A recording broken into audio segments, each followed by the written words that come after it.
So the Saturday church program got started right after September 11th happened. It started in October of 2001, and it was started by St. Luke in the Fields Church, a program director who now runs Ali Forney Center.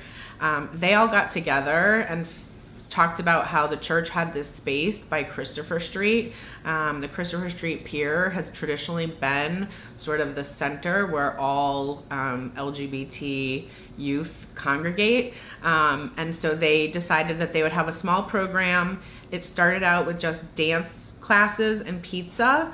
And in 2004, I got involved. We expanded it from about 10 to 12 youth on any given Saturday to upwards of anywhere from 60 to 90 youth at our highest point.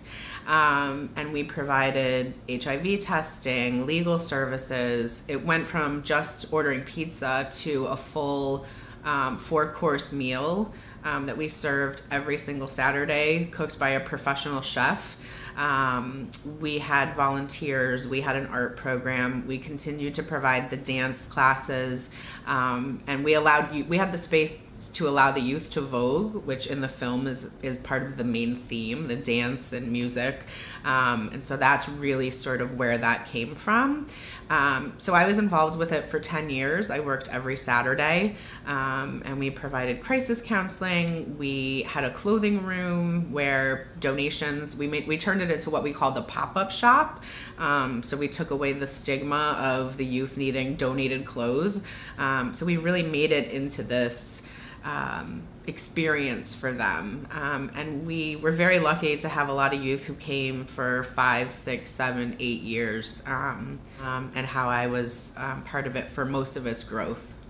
So, you know, we would see a lot of youth who came in for the first time really in bad circumstances, being kicked out of their homes recently diagnosed with HIV, and they really came to us for support and get jobs. I mean, in the time there, we did a lot of case management as well. And there's one youth who in particular, I had a very strong connection with. And when he first came to me, he had quit school. He'd sort of attended one of those, like, it's almost like a trade school, but they talk about it as college, and they get you to take out student loans. And then when it's not what you think it is, and you drop out, then you have to pay off the student loans. And he had very seriously been thinking about going back to school, but had defaulted on this student loan. And in the US, you can't get another student loan if you've defaulted on one. So we worked over a 9-month period he had a job, he'd recently gotten a job. And in the years that I knew him, he went from being practically homeless, sort of what we call couch surfing, moving from house to house, family member, friends, to having his own apartment, working as a manager in a bank, nearly finishing his degree.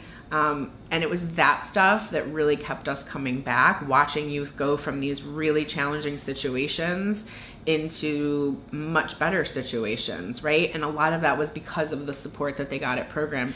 Other youth that they interacted with, we developed the peer program because what we found was the most powerful interactions happen between the youth. And I think Damon did a fantastic job of capturing that in the film, right? So the staff at the program in the film do a lot to support the youth and feed them and, you know, do sort of the crisis counseling. But the real magic happens between the youth, and watching how they change each other, and they help each other be who they're really supposed to be, which is, I mean, Damon just captured that so perfectly, so perfectly.